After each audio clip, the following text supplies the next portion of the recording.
Sawai Mansingh stadium के indoor hall में प्रदेश स्तरीय प्राकृतिक खेती कार्यशाला का आयोजन किया गया। कार्यक्रम में राज्यपाल हरिभाऊ बागड़े, गुजरात के राज्यपाल आचार्य देवव्रत, मुख्यमंत्री भजनलाल शर्मा, भाजपा प्रदेश अध्यक्ष मदन लाल राठौड़ सहित कई जनप्रतिनिधि और बड़ी संख्या में किसान शामिल हुए और कार्यशाला में किसानों को प्राकृतिक खेती के लाभों की जानकारी दी गई और रासायनिक खाद और कीटनाशकों पर निर्भरता कम करने का आह्वान किया गया। मुख्यमंत्री भजनलाल शर्मा ने कहा कि प्राकृतिक खेती भूमि की उर्वरक क्षमता बनाए रखने और स्वस्थ समाज के निर्माण का प्रभावी माध्यम है। उन्होंने किसानों से पंचगव्य, जीवामृत जैसे प्राकृतिक उपाय अपनाने और खेतों में 25 से 50% फलदार पौधे लगाने की अपील की। वहीं वक्ताओं ने लागत कम टिकाऊ कृषि को बढ़ावा देने पर जोर दिया।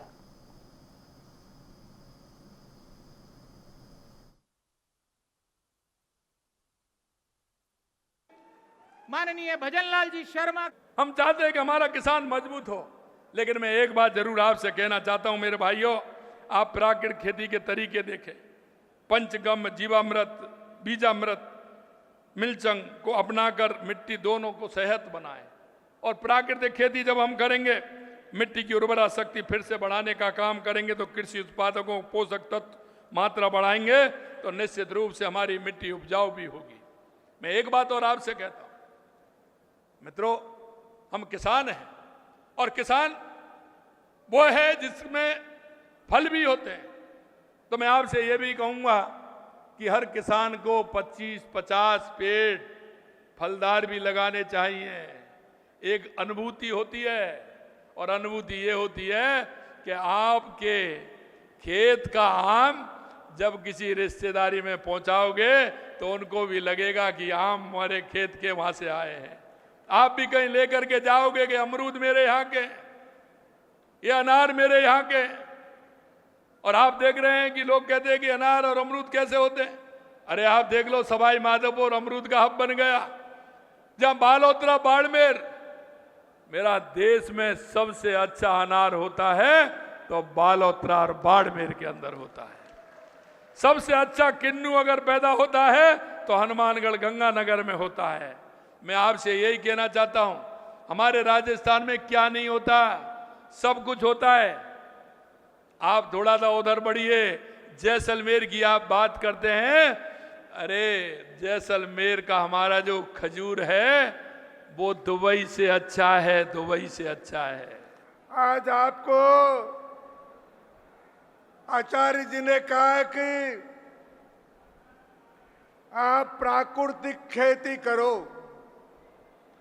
मेरे ख्याल से जो बुजुर्ग यहाँ बैठे जिसका उम्र 70-75 के आगे है, उसके बचपन में आप प्राकृतिक खेती करते थे।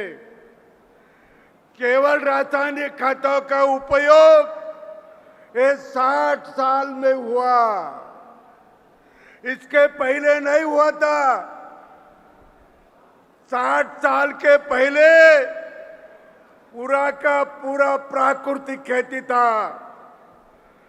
और अपन देखते हैं कि स्वतंत्र हुए जब हमारे पास अनाज नहीं था, और इसीलिए गवर्नमेंट में भी बोला था कि जहां जमीन मिलेगी वहां तुम काश्त करो, अनाज बढ़ाओ। अब इतना अनाज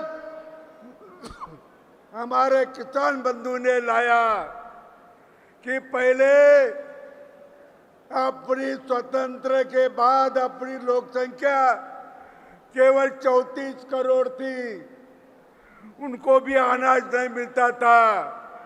आज 140 है तो भी अनाज, हमारे पास अनाज के भंडार भरे, और फिर ज्यादा हो गया तो राज्य सरकार।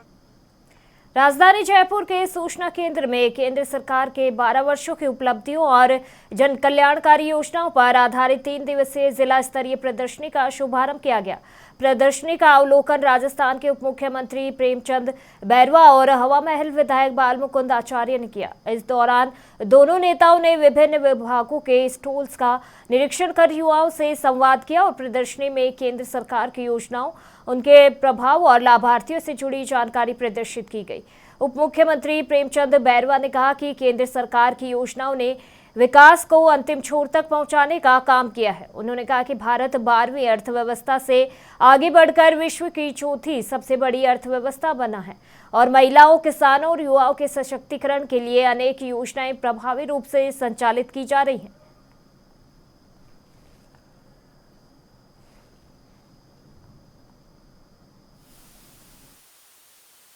मैं पहले तो पूरे हिंदुस्तान की जनता को बहुत बहुत बधाई देना चाहूँगा कि जिस तरह से हमारे यशस्वी प्रधानमंत्री नरेंद्र मोदी जी के 12 साल का जो कार्यकाल है, जो हमारा देश आर्थिक दृष्टि से 12वें स्थान पे था, वो आज चौथे स्थान पे आया है।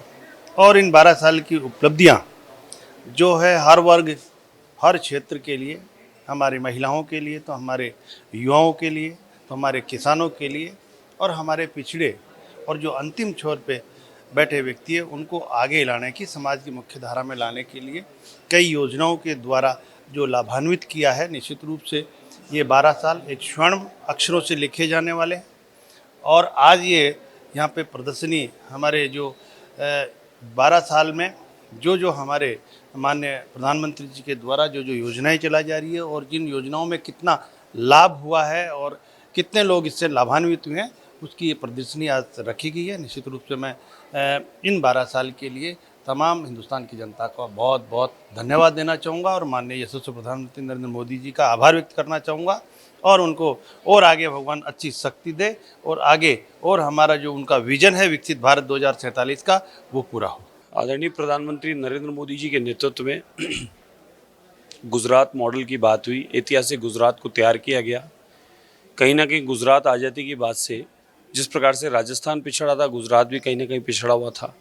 लेकिन मोदी जी का जो तीसरा कार्यकाल यानी मुख्यमंत्री पद का रहा, उसमें जो गुजरात को ऐतिहासिक ऊंचाइयां मिली, राज गुजरात मॉडल की चर्चा पूरी दुनिया में होने लगी और उसी मांग को संपूर्ण देशवासियों ने मांग की कि हमारे को ऐसा प्रधानमंत्री चाहिए जिस प्रकार से गुजरात को तैयार किया, समृद्ध किया, और वही मांग पूरी हुई और हमें आदरणीय प्रधानमंत्री नरेंद्र मोदी जैसा व्यक्तित्व मिला कि आज सबके चहेते हैं।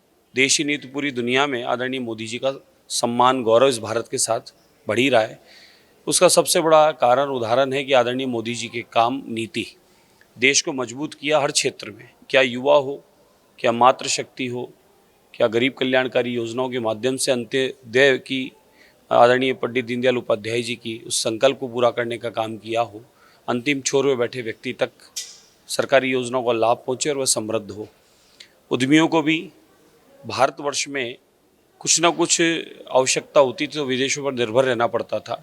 आज भारत से दूसरे देश निर्भर होने लगे हैं, हम लोग दाता बने हैं। पहले हमारी स्थिति थी कि हम लोग सिर्फ लेने वाले थे।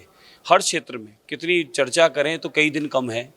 हर क्षेत्र में, रेलवे हो, अन्य कोई हमारे सड़क वाला मार्ग हो, रेल यातायात हो, हाईवे हो, किसानों के लिए अनगिनत योजनाओं के माध्यम से किसानों को समृद्ध करना हो, युवाओं के लिए हो, विदेशों से एक अच्छे संपर्क बनाकर और विदेशों के माध्यम से हमारे देश में उनके उद्योग घराने, उनको यहाँ लाना, और हमारी नीतियों के माध्यम से जिस प्रकार से देश की समृद्धि बढ़ी है, जीडीपी बढ़ी है, आज हम लोग चौथे स्थान पे आ रहे हैं और यही संकल्प के साथ हम चलते रहेंगे। तो आदरणीय मोदी जी के नेतृत्व में हम लोग यूरोप और यूएस, अमेरिका, जिनकी चर्चाएं हम किया करते हैं, समृद्ध देशों में कहीं ना कहीं हम इनको बहुत पीछे छोड़ देंगे।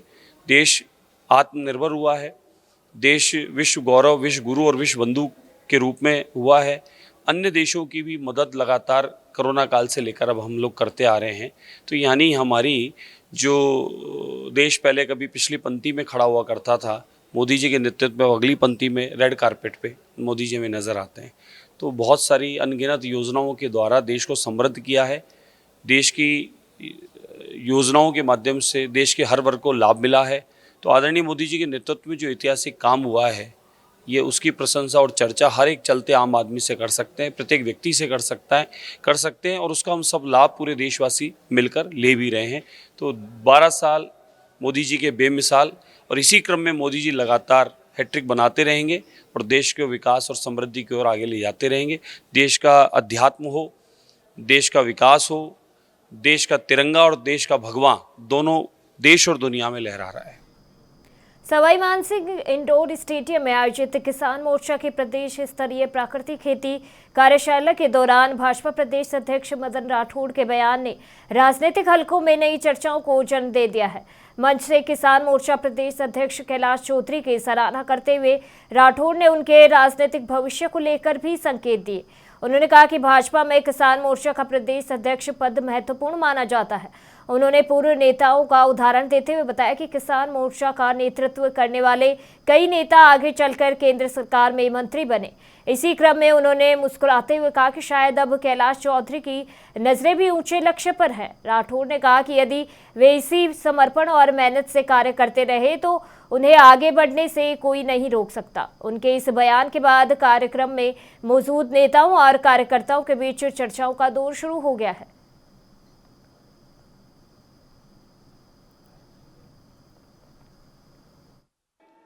माननीय भजनलाल जी शर्मा का राष्ट्रगीत के लिए सभी अपने स्थान पर। वैसे मैं महामहिम देवव्रत जी को मैं बताना चाहूँगा कि हमारे यहाँ किसान मोर्चे के अध्यक्ष बनने की बहुत होड़ मची रहती है। पहले हमारे कैलाश जी चौधरी साहब थे किसान मोर्चे के प्रदेश के अध्यक्ष, तो इनका प्रमोशन हुआ, सीधा केंद्र में कृषि राज्य मंत्री बन गए। और अभी उससे पहले आदरणीय भागीरथ जी चौधरी साहब थे किसान मोर्चे के प्रदेश अध्यक्ष, और वो भी केंद्र में कृषि राज्य मंत्री बन गए। और इनसे पहले सांवरलाल जी जाट, वो भी किसान मोर्चे के प्रदेश अध्यक्ष थे और केंद्र में मंत्री बन गए। तो हमारे कैलाश जी की भी नज़रें बहुत ऊंची है, तो ये भी नज़र गड़ाए बैठे हैं। तो जैसा मुझे लगता है कि पूत के पैर पालने में दिखते हैं, अच्छी मेहनत करेंगे तो निश्चित रूप से, और जो ये इच्छाएं रखते हैं उन पर ये आगे भी बढ़ जाएंगे। आपने बहुत अच्छा बीड़ा उठाया, ये बात बिल्कुल सही है कि अभी जो आपने एक प्रदर्शन किया और उसी में सबको बहुत कुछ सीखने को मिल गया कि किस प्रकार से हम अपनी मातृभूमि के साथ हमें कैसा व्यवहार करना चाहिए, किस प्रकार उसकी उर्वरक क्षमता को और जीवित रखना चाहिए, बनाए रखना चाहिए। इसके लिए हमको उसी जो आपने एक प्रदर्शन